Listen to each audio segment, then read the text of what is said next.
ਇਹ ਤੁਹਾਨੂੰ ਦੇ ਲਾਲ ਰੰਗ ਦਾ ਨੋਟ ਅੱਛਾ ਤੂੰ ਸਵੇਰੇ ਫਿਰ ਵੋਟ ਨਵਾਜ਼ ਸ਼ਰੀਫ ਨੂੰ ਪਾ ਜਾਣਾ। ਨਹੀਂ ਉਹ ਫੁੱਦੀ ਕੁੜੀ ਦੀ ਜਾਏ ਹਾਂ ਜਿਹੜਾ ਆਵਾਮ ਦਾ ਨਹੀਂ ਸਕਾ ਉਹਦੇ ਵੱਲ ਵੋਟ ਕਿਉਂ ਪਾਣਾ ਭਾਵੇਂ ਕੌਣ ਵੀ ਹੋਵੇ। ਅੱਛਾ ਆ ਨਵਾਜ਼ ਸ਼ਰੀਫ ਹੋਵੇ ਇਮਰਾਨ ਹੋਵੇ।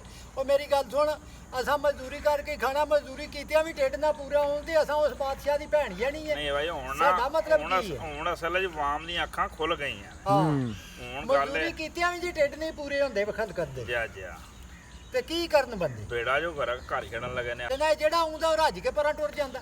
ਆ ਸਹੀ ਹੈ।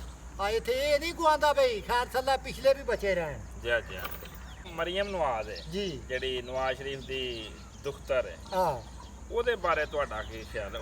ਵਾਈ ਚਲੋ ਇਹਦੇ ਬੰਦਿਆਂ ਦੇ ਬਾਰੇ ਉਹ ਚਲੋ ਧੀ ਧਿਆਣੀ ਉਹ ਧੀ ਧਿਆਣੀ ਹੈ ਉਹ ਵੀ ਵੱਢ ਕੇ ਖਾਂਦੀ ਉਹ ਵੀ ਆਖ ਨਹੀਂ ਸਕਦੀ ਪਿਓ ਨੂੰ ਵੀ ਬੰਦੇ ਦੇ ਪੁੱਤਰਾਂ ਦਾ ਕੰਮ ਕਰ।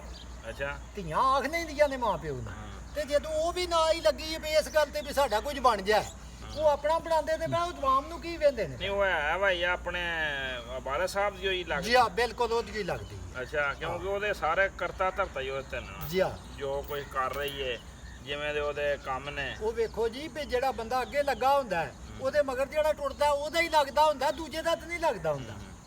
ਉਹ ਅਗਲੇ ਦਿਨ ਉਹਨੇ ਇੱਕ ਬਿਆਨ ਦਿੱਤਾ ਜੀ ਮਰੀਮ ਨਵਾਜ਼ ਨੇ। ਕੀ ਉਹਨੇ ਆਖਿਆ ਜੀ ਮੈਨੂੰ ਆਵਾਮ ਦੇ ਵਾਸਤੇ ਕੁਝ ਵੀ ਕਰਨਾ ਪਿਆ ਤਾਂ ਮੈਂ ਕਰਾਂ। ਇਹ ਬੰਦੇ ਕੁਝ ਵਿੱਚ ਪੁੱਠੇ ਕਮੈਂਟ ਕਰ ਰਹੇ ਹਨ ਕਿ ਭਾਈ ਕੁਛ ਦਾ ਮਤਲਬ ਕੀ ਹੈ। ਨਹੀਂ ਉਹ ਤੇ ਇੱਕ ਬੰਦਿਆਂ ਦਾ ਦੇਨ ਗੰਦਾ ਹੁੰਦਾ ਨਾ ਮਾੜੀ ਗੱਲ ਨਹੀਂ ਕਰਨੀ ਚਾਹੀਦੀ ਤੇ ਉਹ ਕੁਝ ਹੀ ਕਰਨਾ ਉਸ ਵੀ ਜੋ ਕੁਝ ਅੱਗੇ ਨਵਾਜ਼ ਸ਼ਰੀਫ ਪਿਆ ਕਰਦਾ ਕਿ ਅੱਛਾ ਮਾੜੀ ਗੱਲ ਨਹੀਂ ਕਰਨੀ ਚਾਹੀਦੀ ਉਹ ਭਾਵੇਂ ਸਾਨੂੰ ਲੁੱਟ ਕੇ ਖਾ ਜਾਣ। ਲੁੱਟ ਕੇ ਤੇ ਅੱਗੇ ਖਾਂਦੇ ਨਾ ਪੈ ਹਾਂ ਅਈ ਹੋਰ ਖਾਣਾ ਨੇ। ਸਹੀ ਹੈ। ਹਾਂ ਉਹ ਕੋਈ ਲੁੱਟ ਕੇ ਖਾਣ ਦੀ ਗੁੰਜਾਇਸ਼ ਕੋਈ ਤਰਨਾ ਵੇਖਾਂ ਬਿੱਲ ਤਰਦਾ ਹੀ ਨਹੀਂ ਪਿਆ ਖੋਤੀ ਵੀ ਕੋਈ ਕਿਸੇ ਲੈਣੀ ਹੈ ਕਿਸੇ ਕੋਲ ਪੈਸੇ ਹੋਏ ਤੇ ਲੈਣੀ ਹੈ ਨਾ। ਅੱਛਾ ਹਾਂ ਉਹ ਨਹੀਂ ਕਿਸੇ ਦੇ ਲੈਣੀ ਹੈ। ਸਹੀ ਇਹ ਭੈਣ ਚੋਦ ਨਿਰਾ ਬਿੱਲ ਘੱਲਣ ਤੇ ਨੇ ਹੋਰ ਕੰਮ ਹੀ ਕੋਈ ਨਹੀਂ। ਪਹਿਲਾਂ ਕਿ ਆਉਣੇ ਵੀ ਆਂਦੇ ਨੇ ਬੜੇ ਨੇ ਚਲੋ ਬੜੇ ਆਏ ਤੇ ਤਰਨ ਵੀ ਨਹੀਂ ਲੱਗੇ ਆ ਰਹਿ ਰਹਿਣ ਜੋ ਕੁਝ ਉਹਨਾਂ ਕੋਲ ਹੁੰਦਾ ਉਹ ਕਰ ਲੈਣ।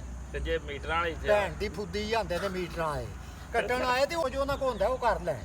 ਤੇ ਜੇ ਮੀਟਰਾਂ ਵਾਲੀ ਇੱਥੇ ਭੈਣ ਦੀ ਫੁੱਦੀ ਜਾਂਦੇ ਨੇ ਮੀਟਰਾਂ ਆਏ ਕੱਟਣ ਤਾਰੋ ਤੁਹਾਨੂੰ ਪਤਾ ਲੱਗੇ। ਆ ਸਹੀ ਹੈ। ਕੁਝ ਵੀ ਨਹੀਂ ਆਂਦੇ ਪੁਲਿਸ ਵਾਲੇ ਵੀ ਹੋ ਸਕੇ ਜੋ ਕੋਈ ਕਰਨ ਦੇ ਵੇਖੀ ਜਾ ਨਹੀਂ ਲਾਹਤ ਬਾਲੇ ਨਾ ਖਰਾਬ ਹੋ। ਲਾਤ ਕੀ ਕਿਸੇ ਬੰਦੇ ਦਾ ਢਿੱਡ ਹੀ ਨਹੀਂ ਟੁੱਟਦਾ। ਕੋਈ ਬੰਦਾ ਅੱਲਾ ਦੀ ਕਸਮੇ 500 ਦਾ ਨੋਟ ਲੈ ਕੇ ਜਾਏ ਜਿਹਦੇ 4 ਜੀ ਨੇ ਉਹ ਏਦੂ ਘੱਟ ਪੈਸੇ ਖੜੇ ਤੇ ਉਹ ਸ਼ਾਮੇ ਹਾਂਡੀ ਨਹੀਂ ਪਕਾ ਤੇ ਸਕਦਾ। ਹੁਣ ਇੱਕ ਨੋਟ ਕੱਢ ਛੜਿਆ ਨੇ 75 ਦਾ। ਅੱਛਾ ਹਾਂ ਭਾਈ ਦੋ ਨੋਟ ਹੋਣ ਤੇ 150 ਰੁਪਈਆ ਹੁੰਦਾ ਤੇ ਜਿਹਨੂੰ 75 ਦੇਣੇ ਨੇ ਉਹਨੇ 5 ਦਾ ਬਕਾਇਆ ਦੇਣਾ ਹੀ ਨਹੀਂ ਨਾ। ਨਹੀਂ ਉਸ ਕਹਿ ਦੇਣੇ ਹਾਂ ਤੇ ਨਾ ਉਹ ਵੀ ਸਾਡੇ ਨਾਲ ਦੇ ਨੇ ਵਿਚਾਰੇ ਜਿਹਨਾਂ ਲੈਣੇ ਨੇ 75 ਕੇ। ਅੱਛਾ ਹਾਂ ਸਬਜ਼ੀ ਨਹੀਂ ਲੱਭਣ ਤੇ ਲੱਗੀ ਯਾਦ ਰੱਖਿਆ ਜੀ। ਤੁਹਾਨੂੰ ਇਹ ਤੱਕ ਨਹੀਂ ਪਤਾ ਵੀ 75 ਦਾ ਨੋਟ ਨਿਕਲਿਆ। ਨਹੀਂ ਮੈਨੂੰ ਰੁਪਈਏ ਮਹਿੰਗਾ ਅੱਛਾ ਤੇ ਸਾਈਂ ਜੀ ਇੱਕ ਹੋਰ ਤੁਸੀਂ ਸਿਆਣੇ ਬੰਦੇ ਹੋ ਜੀ ਜਿਹੜੇ ਮੁਲਕ ਦੇ ਵਿੱਚ ਪਾਣੀ ਦੀ ਬੋਤਲ ਹੋਵੇ 80 ਰੁਪਈਆਂ ਦੀ ਜਾਂ 90 ਦੀ ਜੀ ਤੇ ਦੁੱਧ ਹੋਵੇ 150 ਰੁਪਈਏ ਕਿਲੋ ਜਾਂ ਦੁੱਧ ਵੀ 100 ਰੁਪਈਏ ਕਿਲੋ ਹੀ ਹੋਵੇ। ਉਹ ਜੀ ਸ਼ਹਿਰਾਂ ਵਿੱਚ ਟੁਰ ਜੇ 150 ਤੋਂ ਹੋ ਜਾਂਦਾ ਜੀ।